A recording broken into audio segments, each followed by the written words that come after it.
আমি একটু বসে বলতে হবে, আমাকে অনুমতি দিলে।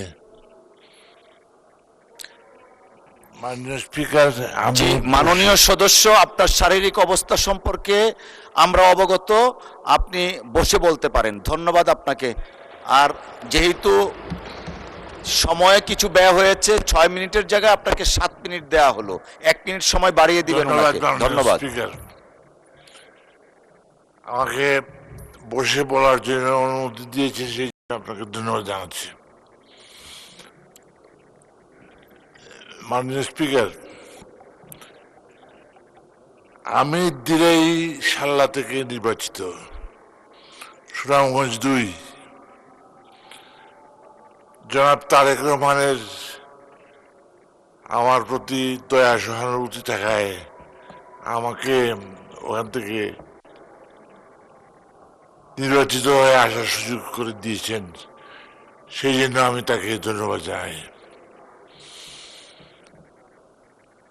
মাননীয় স্পিকার, রাষ্ট্রপতির ভাষণের উপরে আলোচনা করতে গেলে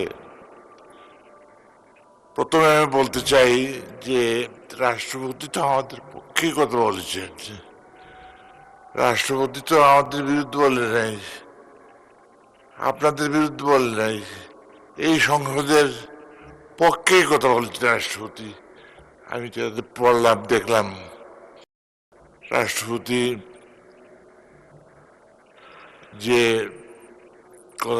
কথাগুলো বলেছেন, আমি দেখলাম যে আমাদের পক্ষে কথা বলেছেন রাষ্ট্রপতি।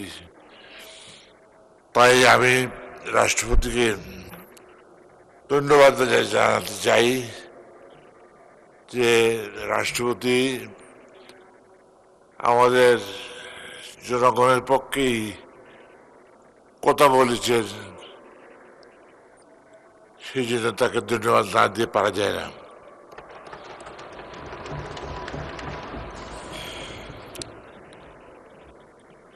মাননীয় স্পিকার,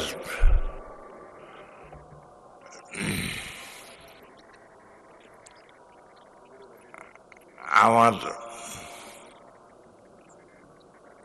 শারীরিক অবস্থার জন্য আমি দুঃখিত, আমি কথা বলতে অসুবিধা হচ্ছে। তারপরও কিছু কথা বলে আমি সবার সাথে থাকতে চাই, সবার সাথে সুর মিলিয়ে কথা বলতে চাই।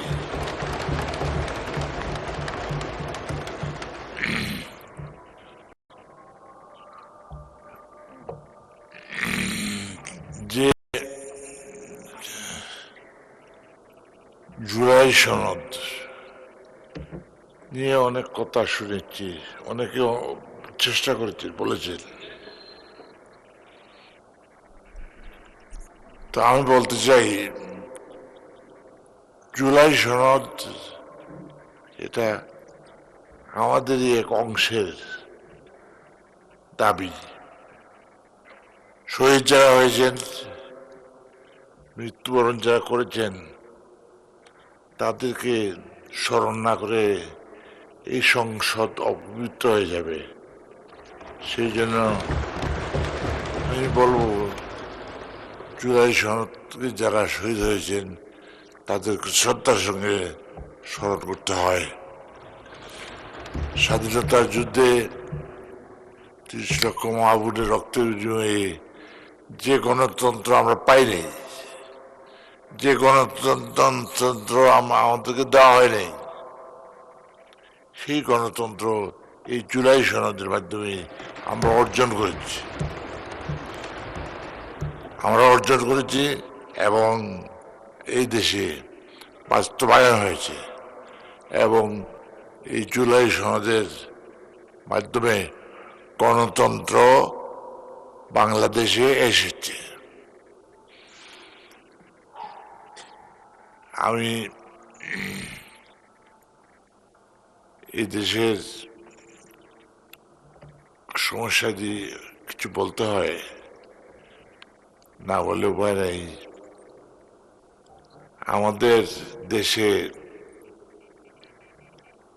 রাষ্ট্রপতির ভাষণের পরে বলতে হয় হাসপাতালের কথা, বলতে হয় দান আমাদের ফসল নিয়ে গেছে,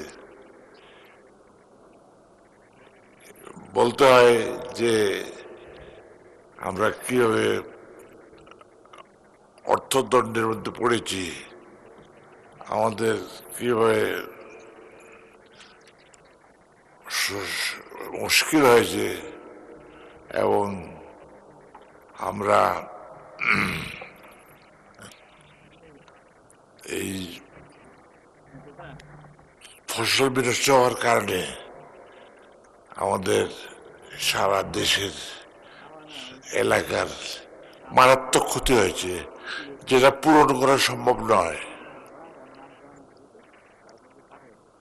তাই অত্যন্ত শ্রদ্ধার সঙ্গে স্মরণ করতে হয় আমাদের হাসপাতালের কথা, বলতে হয় আমাদের ডাক্তার নেই, চিকিৎসকের অভাব, নার্স নাই,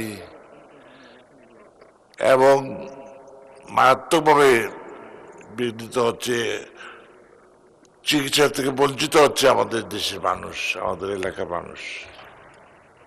তাই বলতে হয় যে ডাক্তারের ব্যবস্থা করুন, স্বাস্থ্যমন্ত্রী সাহেবকে বলতে হয় দয়া করে নার্সের ব্যবস্থা করুন, দয়া করে অপারেশনের ব্যবস্থা করুন।